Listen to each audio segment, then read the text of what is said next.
So welcome back to Slaughterhouse-Times. We had a couple difficulties, and apparently GarageBand only can be on for so long. So we'll pick up where we left off. I want to move on to the Englishmen and the German prisoners and how their relationship is quite interesting.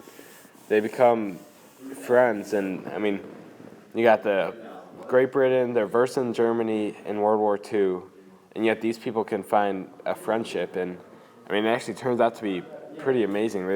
They say in the book that the prison keepers would daily just go play games and talk and have coffee with the Englishmen, and it was honestly, it's not like a prison at all. It's almost like they're just living together as friends. So Day camp. yeah, day camp. Day camp. So what does this have to say? Because I guess it speaks for itself. People fighting in the war, they don't necessarily even care about it. Yeah. It's like their job. They're just doing their job. They're just following orders. Yeah. So, I mean, do they even care about the war, or are they just doing what they're told? Melvin? Well, from reading the book myself so far, I'm pretty sure that the warriors or soldiers, I should call them, they don't really care about the war itself, but they're just taking orders, like you said. They're just doing what they gotta do to get by, you know. And especially like the Nazis, because a lot of like the Germans didn't want to kill all the Jews, but it was either they had to or they'd be killed. Or they'd be killed. So they're just making the best of it. The best of it. Yeah. So we'll come back. When we come back from break, we'll talk about how Billy views life and how sometimes he even wishes for death. I hurt myself today to see if I still feel. I focus on the pain, the only thing that's real. The needle. We're gonna finish with today's episode by talking about Billy and his life.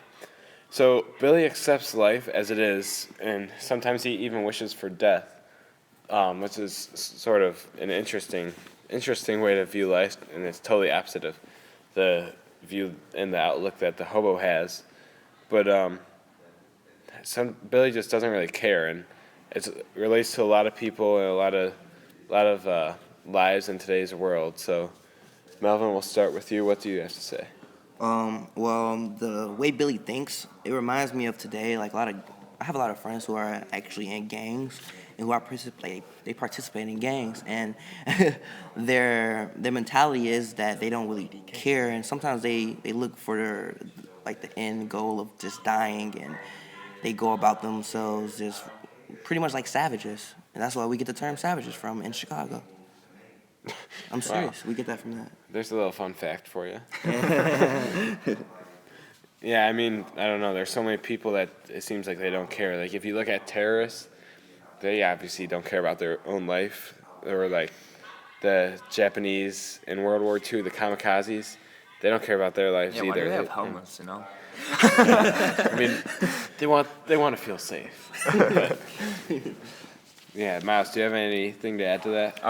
Throughout the novel, Billy always just regrets being rescued, and he has survivor syndrome because everybody in his life dies, and he always survives every accident or eludes death. He feels like he cheated death, and he just he wants it to end as depressed. Yeah, I agree. I mean, with survivor syndrome, you feel guilty for even being alive, and he's escaped so many times. He explains in one of the later chapters of one of those, he was in a plane crash, and he was the only one, him and the co-captain or co-pilot were the only two people to survive. And, I mean, that doesn't just happen by chance. And after so many experiences like that, the bombing of Dresden, there's just so many times in his life where he's the only one to survive. So you can definitely see why he almost wishes for death, because he feels so guilty that he's the only one who survived all these tragic events. So we got one last point of information or point of conversation that I want to discuss. Excuse me. So it seems almost like Billy lives for money. He doesn't really live for other people, and he's only looking out for himself. And it says he talks about how he marries his wife not because he loves her, but just because she's very rich and her father is very wealthy. So he winds up getting a new car, gets a great position in the business in Iliam, and that's just all he cares about. He cares about money, he cares about himself, but he doesn't want to do anything for other people except promote this idea of time and space travel that he gets from the Tralfamadorians. But I don't know. I just don't agree with the way he lives life. Like he believes that the Tralfamadorians Tough word showed. to say. Yeah, he believes that they like showed him like how he's gonna die, so he doesn't like see any reason to live because he already knows how he's gonna die and his fate's already sealed, and that's why like he just like sort of gives up, kind of. Yep. Well, the issue on the way he thinks and like how he goes about in life is because he doesn't find any significance in one moment in his life. Because I think that's almost because of Tralfamadorians. Yeah, Right? it is because of Salvadorians. Because when they kidnapped him, they told him that it's a human thing to think that one moment has a significance over any other moment, when it doesn't.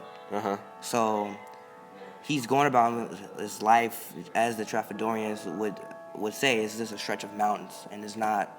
You can't avoid certain things. You can't make certain things happen, but they've already happened or they will happen, and you can't change It's it. just set in time. Yeah, set in time.